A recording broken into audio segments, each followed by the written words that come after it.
का सारथी। नमस्कार, देश की बात में आपका स्वागत है। मैं हूं मनोज मानस। खबरों का रुख करेंगे उससे पहले देख लेते हैं इस वक्त की अहम सुर्खियां।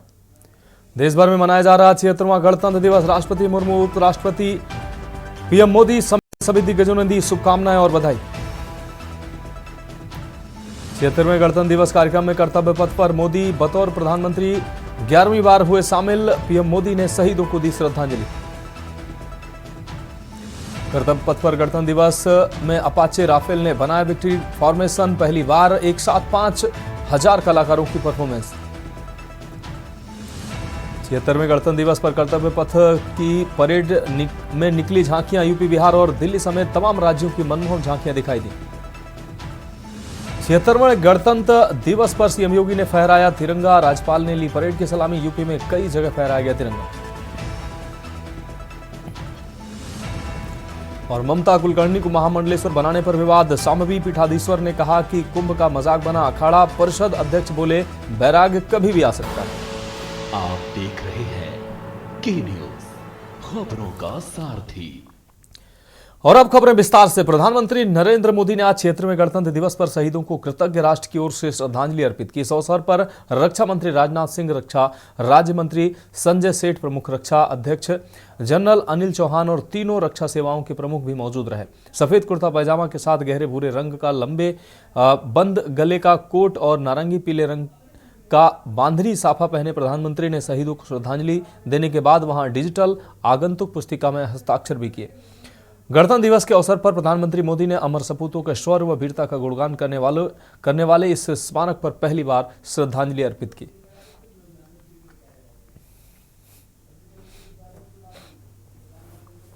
तो ये दो तस्वीरें आप देख सकते हैं। राष्ट्रीय स्मारक पर प्रधानमंत्री पहुंचे हैं, रक्षा मंत्री भी साथ में मौजूद रहे।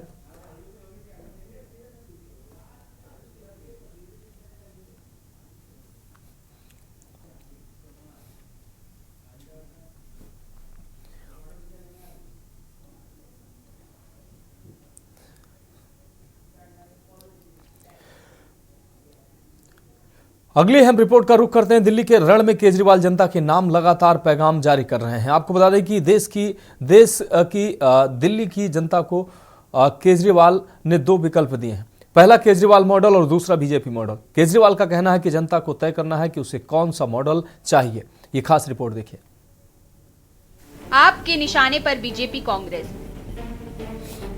इन दिनों दिल्ली में चुनावी माहौल गर्म है। राजनीतिक पार्टियां दिल्ली विधानसभा चुनाव की तैयारियों में लगी है। विधानसभा चुनाव नजदीक आने के साथ ही राष्ट्रीय राजधानी में सियासी गर्मी बढ़ती नजर आ रही है। आम आदमी पार्टी ने इंडिया गठबंधन में सहयोगी कांग्रेस के नेता राहुल गांधी को भी निशाने पर ले लिया है। दरअसल पार्टी ने राहुल को बेईमान नेताओं की सूची में रखा है।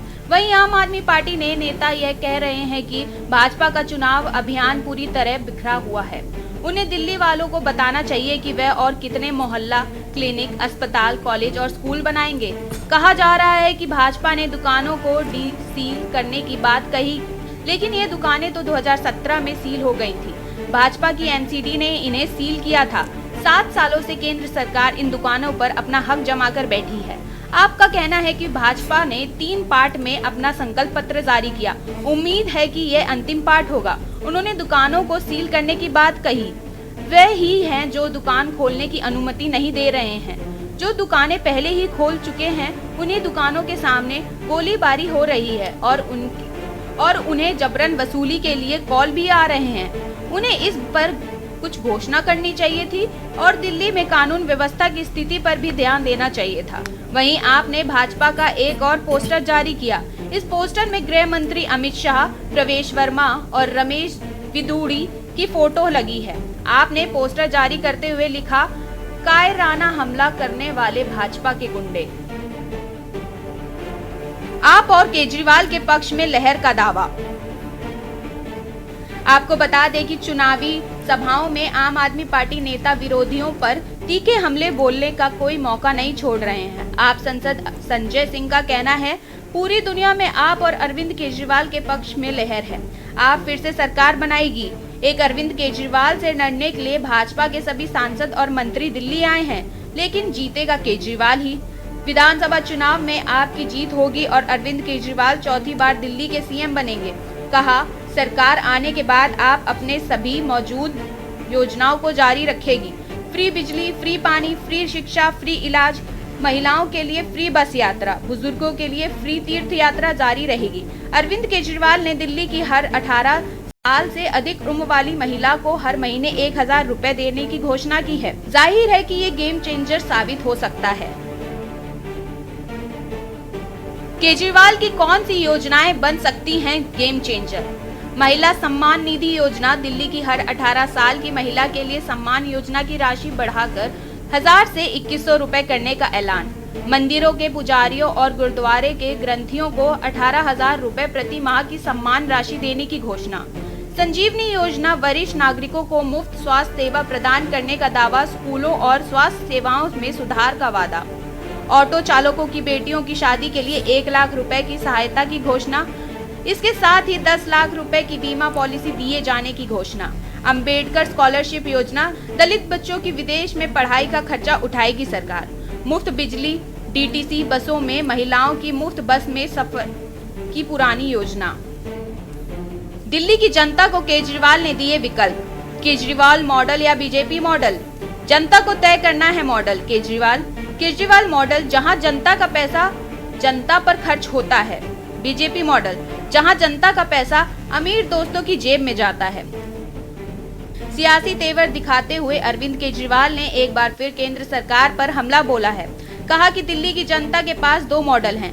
पहला है केजरीवाल मॉडल, जहां जनता का पैसा जनता पर खर्च होता है, और दूसरा है बीजेपी मॉडल, जहां जनता का पैसा उनके अमीर दोस्त की जेब में जाता है। अब जनता को तय करना है उसे कौन सा मॉडल चुनना है।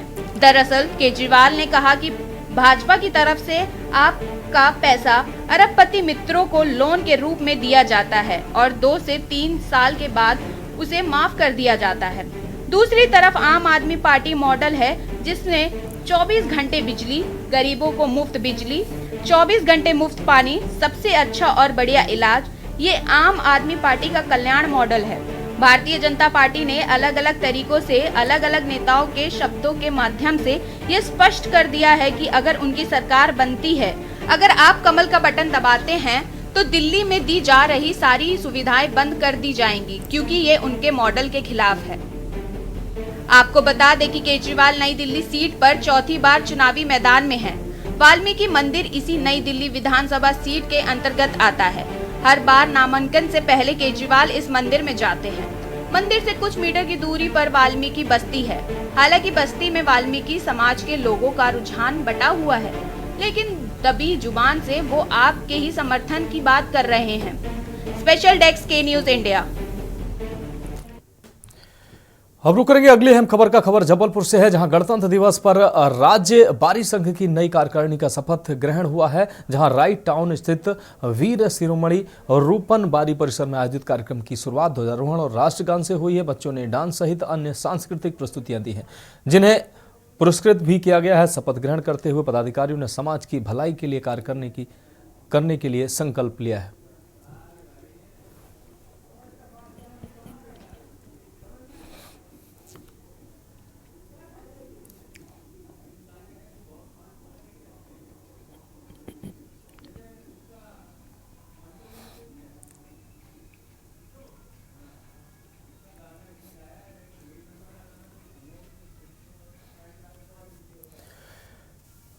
अगली खबर का रुख करते हैं। समाजवादी पार्टी सुप्रीमो अखिलेश यादव महाकुंभ पहुंचे, जहां उन्होंने संगम में आस्था की डुबकी लगाई है। संगम में डुबकी लगाने के बाद अखिलेश यादव महाकुंभ मेला क्षेत्र में स्थापित समाजवादी पार्टी के संस्थापक मुलायम सिंह यादव की प्रतिमा पर माल्यार्पण करने पहुंचे। संगम में डुबकी लगाने के बाद अखिलेश यादव ने कहा कि मैंने 11 डुबकी लगाई है।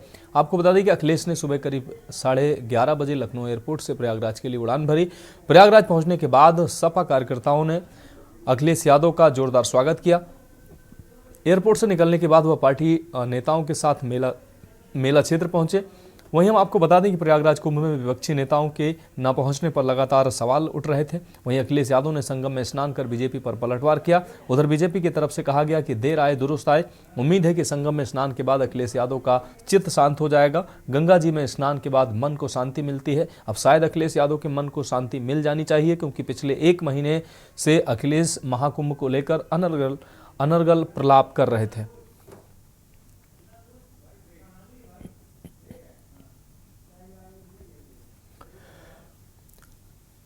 तो खबरों में वक्त एक ब्रेक का है, जल्द हाजिर होंगे। आप देख रहे हैं के न्यूज खबरों का। ब्रेक के बाद देश की बात में एक बार फिर से आपका स्वागत। शुरू करेंगे अगली अहम खबर का। मुख्यमंत्री योगी आदित्यनाथ ने मुख्यमंत्री आवास पर तिरंगा फहराया और झंडा रोहण कर सलामी ली। आपको बता दें, अपने संबोधन में उन्होंने देशवासियों को गणतंत्र दिवस की शुभकामनाएं दी। स्वतंत्रता सेनानियों की कड़ी संघर्ष की सराहना उन्होंने की। सीएम योगी ने कहा कि ये दिन महान विभूतियों को नमन करने का है, जिन्होंने हमें संविधान दिया है और आज़ादी की लड़ाई लड़ी है। उन्होंने संविधान में न्याय और एकता की महत्वपूर्ण बात की और भारत को एक विकसित देश बनाने के संकल्प का उल्लेख भी किया। सीएम ने कहा कि भारत को दुनिया का सबसे बड़ा लोकतंत्र बताते हुए कहा कि बाबा साहब को नमन किया और कर्तव्य पालन के लिए सभी को संकल्पित होने का आह्वान भी किया। मूल प्रति का हम अवलोकन करते हैं तो हमें भारतीय संस्कृति की गहराई और उसकी ऊंचाई का अंदाजा हम लगा सकते हैं।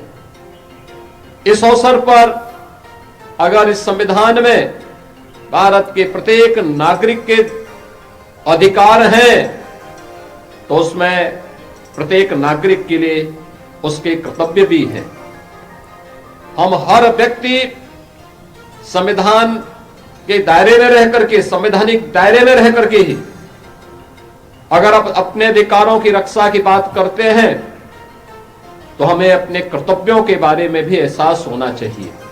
और यही कारण है कि जब 2015 में बाबा साहब भीमराव अंबेडकर के स्मारक के शिलान्यास के लिए प्रधानमंत्री मोदी जी ने उस समय देशवासियों से कहा था कि 26 नवंबर की तिथि को प्रत्येक भारतवासी को संविधान दिवस के रूप में आयोजित करके संविधान के उन मूल कर्तव्यों से प्रेरणा प्राप्त करने के दिवस के रूप में आयोजित करना चाहिए। ये मूल कर्तव्य जो प्रत्येक भारतीय नागरिक के लिए एक मार्गदर्शन का काम करता है, अपने देश के प्रति, अपने समाज के प्रति उनके उन उत्तरदायित्वों को निर्वहन करने की एक नई प्रेरणा प्रदान करता है। स्वाभाविक रूप से हम सबको भारत का संविधान सम और विषम परिस्थितियों में प्रत्येक नागरिक को अधिकार प्रदान करता है। हमें अपने संविधान पर गौरव की अनुभूति इस बात के लिए भी करनी चाहिए कि दुनिया के अंदर सबसे बड़ा लोकतंत्र होने का सौभाग्य हमारे देश को है। यहां पर बिना भेदभाव के प्रत्येक जाति, मत, संप्रदाय, मजहब को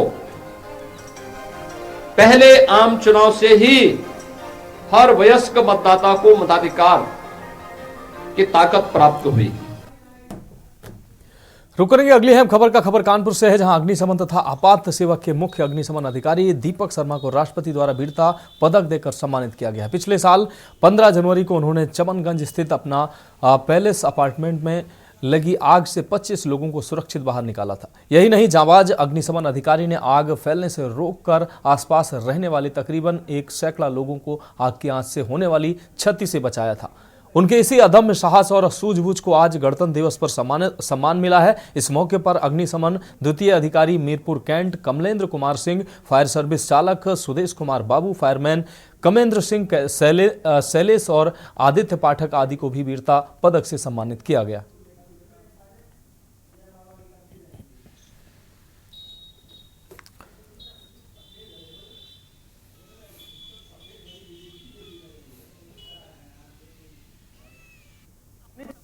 आपात सेवा के कानपुर नगर मद्देनजर रखते हुए अधिकारियों व कर्मचारियों के गणतंत्र दिवस के 2025 में राष्ट्रपति महोदय द्वारा पदक चिन्ह दीपक शर्मा जी को दिया गया है। आइए हम उनसे जानते हैं किस तरह से उन्होंने अपने कार्य को देखते हुए उनसे पूछ लेते। सर, सबसे पहले तो आपको के न्यूज में आपका बहुत बहुत स्वागत है। सर, किस तरह से आपका जो राष्ट्रपति महोदय द्वारा आपको पदक चिन्ह पर क्या कहना चाहेंगे? सर देखिए, सबसे पहले आपका बहुत बहुत धन्यवाद। ये राष्ट्रपति महोदय द्वारा वीरता पदक से नवाजा गया है अग्निशमन एवं आपात सेवा कानपुर नगर की टीम को।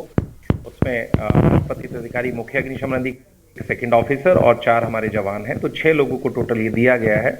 और ये बहुत ही गौरवपूर्ण क्षण है, एक बहुत अच्छा क्षण है कि हम लोग इतने बड़े सम्मान से नवाजे गए हैं। आपको मैं बताता चलूं कि 15 जनवरी 2024 को एक बहुत बड़ा इंसिडेंट हुआ था, आपको याद होगा, अपना पैलेस अपार्टमेंट में वहां पर एक भीषण अग्निकांड हुआ था। तो वहां अग्निकांड में 25 से 30 लोगों को हमारी टीम के द्वारा तीसरे और चौथे फ्लोर से लेडर के सहारे निकालकर पूरा उनके जीवन की रक्षा की गई और बहुत बड़ी संख्या में नीचे वाले फ्लोर से लोगों को निकालकर उनके जीवन को बचाया गया था, आग को पूर्ण रूप से बुझाया गया था। तो इतने बड़े साहस के साथ वीरतापूर्ण कार्य किया हमारे स्टाफ ने, ऑफिसर्स ने, तो उसी के सम्मान में महामहिम राष्ट्रपति महोदय द्वारा वीरता पदक से पुरस्कृत किया गया है। सर, हाल में आपको अभी हमराज में आग लगी थी, उसको आपने किस तरह से मद्देनजर रख, आपने किस तरह से उसको हैंडल किया था, उस पर क्या आपकी असर था? देखिए, हमराज का जो फायर इंसिडेंट हुआ था उस टाइम पे हम भी जनपद में आगमन ही हुआ था, लेकिन उस दौरान घटना को काफ़ी विशाल को काफ़ी वृहद क्षेत्र में थी, बड़े अच्छे से पूरी टीम ने मैनेज किया, प्रशासनिक सब अधिकारी मौके पर कैंप किए, बहुत अच्छे से वो भी किया, नहीं तो उसमें बहुत और डिवास्टेटिंग स्थिति हो सकती थी कैजुअल्टीज वगैरह की, लेकिन बड़ा अच्छे से डिजास्टर मैनेजमेंट वहाँ पे किया गया। उस घटना के बाद में कुछ SOPs DG महोदय के निर्देशन में हमने चेंज किए गए। ये थे हमारे साथ अग्निशमन के CFO दीपक शर्मा जी। उन्होंने जिस तरह बताया कि आग लग जाए तो कभी डरने की जरूरत नहीं, और साथ ही उनको राष्ट्रीय महोदय द्वारा पदक चिन्ह भी दिया गया है। कानपुर से शाहनवाज खान, के न्यूज़ इंडिया के लिए। तो खबरों में वक्त एक और ब्रेक का, जल्द हाजिर होंगे। आप देख रहे हैं के न्यूज़ खबरों। ब्रेक के बाद एक बार फिर से देश की बात में आपका स्वागत है। बढ़ेंगे अगली अहम खबर की ओर। भारतीय स्वतंत्रता आंदोलन में क्रांतिकारियों के गढ़ कानपुर के DM जितेंद्र कुमार ने 76वें गणतंत्र दिवस पर अनुकरणीय कदम उदाहरण पेश किया है। गणतंत्र दिवस आयोजन में बतौर विशिष्ट अतिथि शामिल यातायात पुलिस की प्रताड़ना के शिकार ऑटो चालक ने आज निश्चित तौर पर सम्मान और स्वाभिमान के साथ अपना जीवन शुरू किया। अभी पिछले आपको बता दें, पिछले 30 दिसंबर को यातायात दरोगा ने न सिर्फ बेकसूर ऑटो चालक राकेश कुमार को पीटा और अपशब्दों से नवाजा था, बल्कि परिवार के भरण पोषण यानी आजीविका का माध्यम बने ऑटो को भी क्षतिग्रस्त कर दिया था। दरोगा के यातायात महकमे की उपेक्षा से खनिज आपको बता दें, आजिज पीड़ित ने जनसुनवाई में शामिल होकर DM जितेंद्र कुमार को आप बीती सुनाते हुए उनसे आज यानी गणतंत्र दिवस पर फूलबाग में इच्छा मृत्यु की मांग की थी। बतौर PCS प्रशासनिक करियर की शुरुआत करने वाले जिलाधिकारी ने पीड़ित ऑटो चालक को उसके दोषी को सजा दिलाने की उम्मीद बंधवाने के साथ ही आज उसको गणतंत्र दिवस के परेड में शामिल कराया, जिससे उसका सम्मान उसको मिल सके और उसके अंदर जो आत्मग्लानि है वो खत्म हो सके।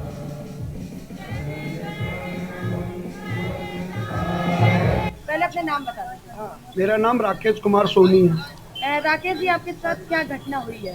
हम 30 दिसंबर को अपनी ऑटो घर नौबस्ता से लेके बारा देवी की तरफ जा रहे थे, तभी नौबस्ता चौराहे पे कुछ ई-रिक्शा वाले खड़े थे सवारी के चक्कर में, और मैंने हॉर्न दिया तो वो नहीं हट रहे थे, आवाज़ भी दिया नहीं हटा रहे थे, जिससे जाम लग रहा था।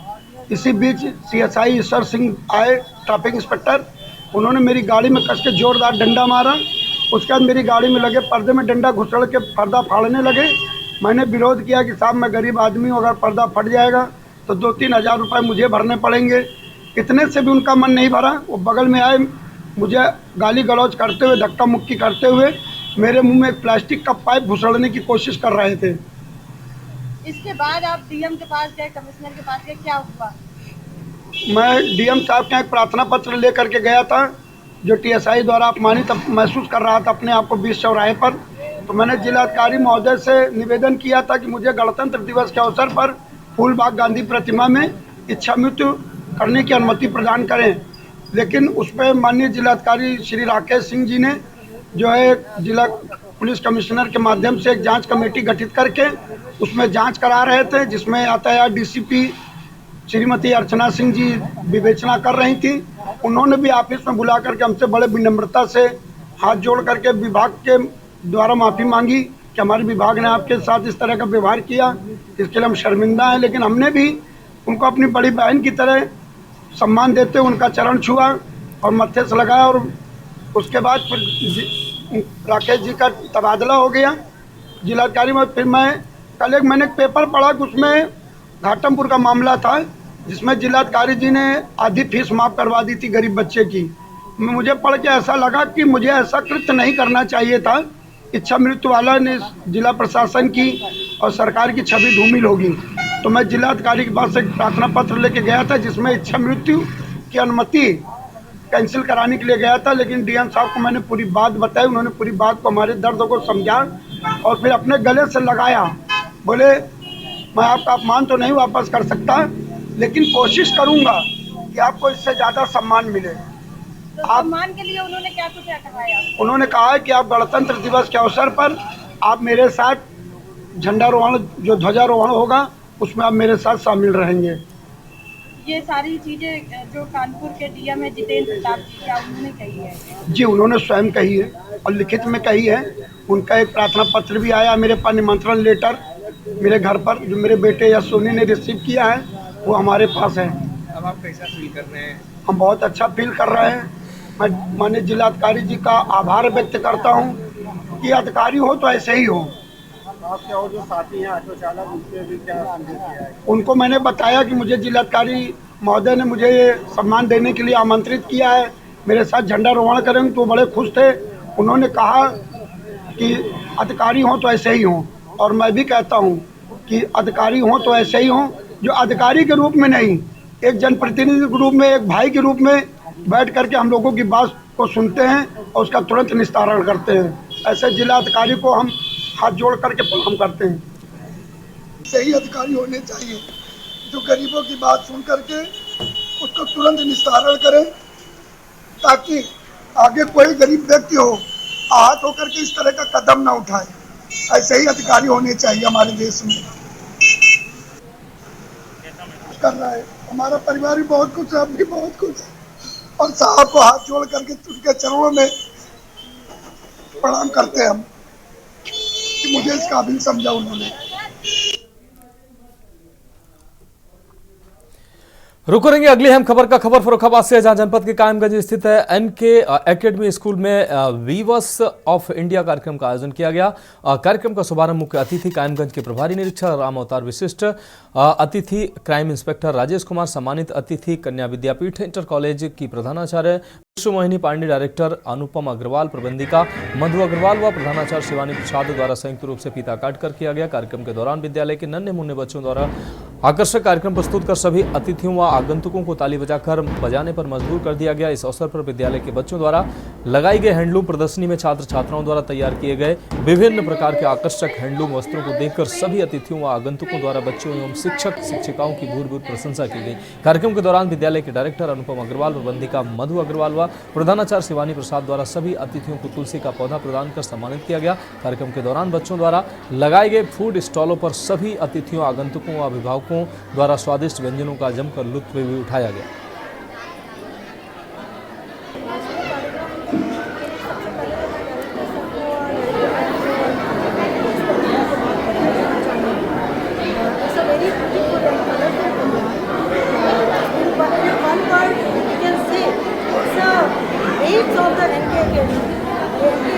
भारत की विभिन्न झलकियों के माध्यम से हम कह सकते हैं कि एनके एकेडमी की झलकियाँ हैं, जिनके माध्यम से वो समाज में कायम करके बेहतर माहौल उपस्थित करने की प्रयास करते हैं और इससे अभिभावकों को, बच्चों को भविष्य के लिए ये बहुत बड़ी। अगली अहम खबर का रुख करते हैं, जहां फर्रुखाबाद से अहम खबर है, जहां जनपद के कस्बा कायमगंज में तमाम शिक्षण संस्थाओं सहित तहसील, चीनी मिल, नगर पालिका परिषद, विकासखंड, सरकारी कार्यालयों एवं सामाजिक संस्थाओं द्वारा 76वां गणतंत्र दिवस बड़े ही धूमधाम हर्षोल्लास के साथ मनाया गया। इस अवसर पर सभी कार्यालयों एवं संस्थाओं में राष्ट्रीय ध्वज फहराकर स्वतंत्रता संग्राम के अमर शहीदों को नमन किया गया। गणतंत्र दिवस के अवसर पर कायमगंज के तहसील परिषद में एसडीएम रविंद्र सिंह, चीनी मिल में प्रधान प्रबंधक सादाब असलम, नगर पालिका परिषद में चेयरमैन डॉक्टर शरद गंगवार व अधिशासी अधिकारी लव कुमार मिश्रा, शकुंतला देवी शिक्षण संस्थान में प्रबंधक लक्ष्मी नारायण अग्रवाल, डायरेक्टर मोनिका अग्रवाल, प्रधानाचार्य सुतीक्षण श्रीवास्तव, सीपी विद्या निकेतन में अलीगंज के पूर्व chairman Pradeep Gupta, director doctor Mithilesh Agarwal, प्रधानाचार्य Ravindra Kumar, Vajpayee PN foundation school में संस्थापक Prahlad Narayan Agarwal, director Anoop Agarwal, AP public school में संस्थापक अध्यक्ष अशोक रस्तोगी, प्रबंधक प्रदीप रस्तोगी व एनके एकेडमी में डायरेक्टर अनुपम अग्रवाल, प्रबंधक मधु अग्रवाल, गायत्री विद्यापीठ में प्रबंधक सुरेंद्र गुप्ता द्वारा संयुक्त रूप से ध्वजारोहण कर अमर शहीदों को याद किया गया। कार्यक्रम के दौरान शकुंतला देवी शिक्षण संस्थान की एनसीसी कैडेट्स द्वारा स्कूली बैंड के साथ निकाली गई परेड विशेष आकर्षण का केंद्र रही।